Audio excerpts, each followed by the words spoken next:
Be'at Hashem, le Zohar de ce matin. Amar Rabbi Yehuda, ou Bozai Yekalu. Il dit ici, dit Rabbi Yehuda, ceux qui ne respectent pas Hashem seront mis de côté. Qui on parle qui ne respecte pas Hashem? Dit Rabbi Yehuda, ceux qui ne savent pas répondre Amen comme il faut. Il faut savoir comment répondre Amen. Regardez, on est dans une période de slihot maintenant. Il y a beaucoup de passages. Rahamana itkarlan de kaimed Yitzhak akeda bidil vayavo. Et après il y a teanu veteatru mina chamim mina shamaim amen tekobal tzakatrem amen tekshama tfilachem beratzon amen. Il y a des passages que tu peux amen amen amen. Des fois le hazan il se trompe un peu, toi tu réponds amen avant qu'il termine lui. Parce que tu es rentré dans un mood amen amen amen quoi? Amen à manger, amen à boire, amen quoi? Qu'est-ce que c'est amen? Amen amen amen amen. Il faut savoir aussi quoi répondre et quoi penser. Alors il dit Rabbi Yehuda, malheur aux gens qui répondent Amen, qui ne savent pas quoi répondre, comment répondre. Qu'est-ce que ça veut dire ça? Il dit d'abord comprends une chose. Dit Rabbi Yehuda, comprends. Le Amen, quand tu réponds Amen, ça va chercher une bénédiction, des bénédictions d'une source qui s'appelle Maboua. Cette source, on met la bénédiction au roi, Malka, et le roi donne la source à la reine, okay? À Matronita. Et la Matronita envoie la bénédiction sur terre. C'est ça qui se passe au ciel quand tu réponds Amen. Il continue, Rabbi Shimon, okay? Ça c'est Rabbi Shimon Bar Yochai. Et après il dit, Rabbi Hazar, son fils, il dit, la bénédiction passe du Aleph, la lettre Aleph, à la lettre Mem, à la lettre Nun. Comment elle est la Nun dans le Amen? C'est une Nun finale. Comment elle est écrite la Nun finale? Elle est très longue. On dirait un tuyau, comme une gouttière. Car la bénédiction va de la lettre Aleph à la lettre Mem, et elle bat par la lettre Nun, qui fait comme un tuyau qui descend dans ce monde, bénir celui qui l'a répondu. Alors il dit, il y a plusieurs Amen. Ça dépend, est-ce que c'est une louange, ou est-ce que c'est un vœu, ou le deux ensemble. Si c'est une louange, Hachem, exemple, je prends un exemple rapide.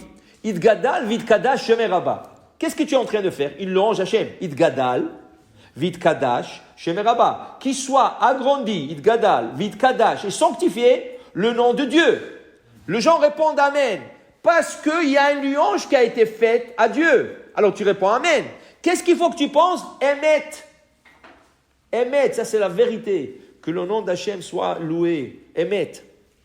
Mais quelqu'un qui te fait une bénédiction, quelqu'un qui fait une bénédiction à quelqu'un, ou un vœu, okay? Par exemple, je prends toujours le même Kaddish, mais ça peut être beaucoup vous allez voir, il y a beaucoup de choses, autre chose.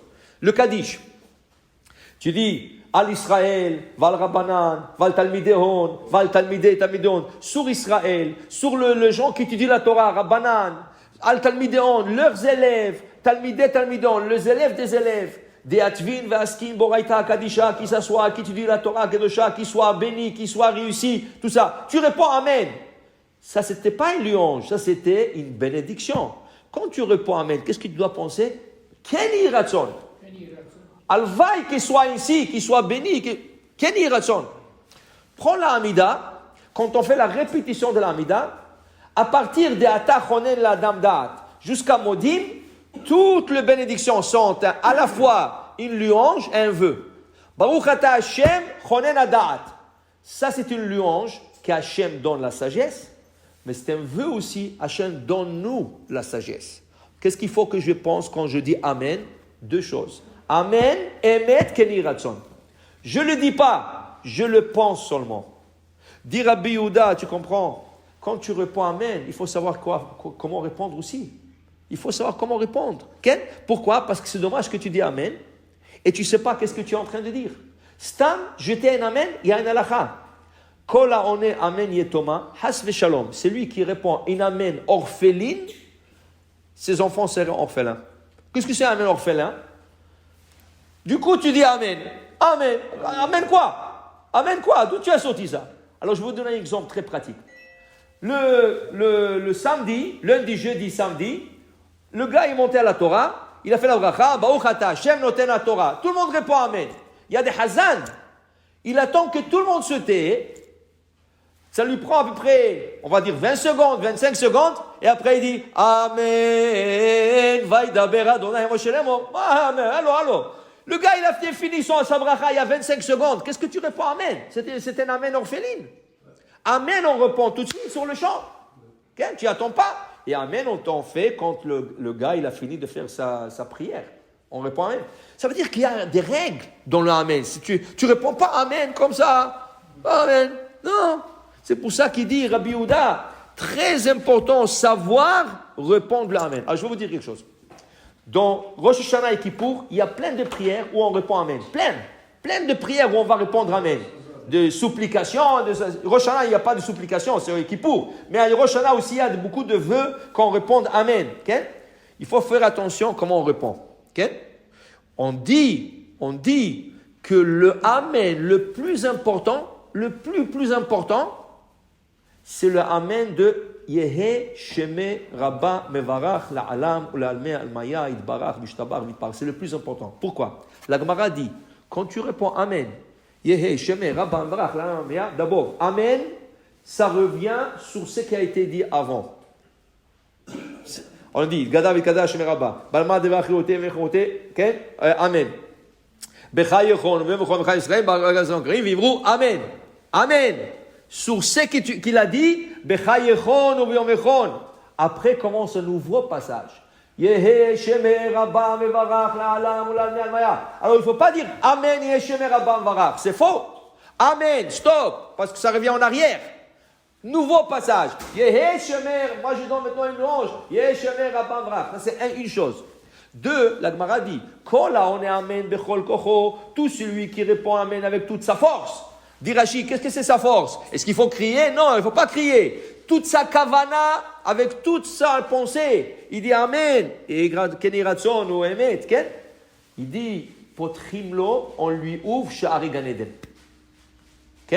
Shene Emar, comme il est dit, Pitrou Sha'arim, ouvrez-vous le porte, Viavo Goy Tzadik Shomer Emunim, que ce Goy, cette nation Tzadik, qui garde le Emunim, qui garde confiance à Hachem, elle vient. Dit la Gemara, Altikra Emunim, pas confiance, Amenim. Ceux qui ont observé le Amen, ils ont fait attention de répondre Amen. Alors écoute-moi, tu parles dans la Hazara, tu parles dans le Kaddish, tu as raté Amen. Tu ne veux pas parler, tu rates des bénédictions, tu rates des choses importantes. Tu ne veux pas parler au milieu de la Hazara, tu ne veux pas parler au milieu de la prière, tu rates beaucoup de choses importantes. Et sache une chose, la Gemara dit, tout celui qui répond Amen, Yehe Sheme Rabba Mevarach La'alam ou La'alme Almaya Idbarach, avec toute sa force, Korim Lo Gzar Sheshivim Shana. Même s'il y a un décret sur lui, sur 70 ans de mauvais, tout de suite sur place, il est déchiré. Alors c'est vrai que Rosh Hashanah et Kippour, on va dire beaucoup Amen, Amen, Amen, Amen. Le plus important, c'est le Kaddish. Amen. Yehe Sheme Rabba Mevarach. Avec toute son ferveur, avec tout son kavana, tu déchires tout le décret. Qu'est-ce que tu veux faire, Rosh Hashanah Kippour?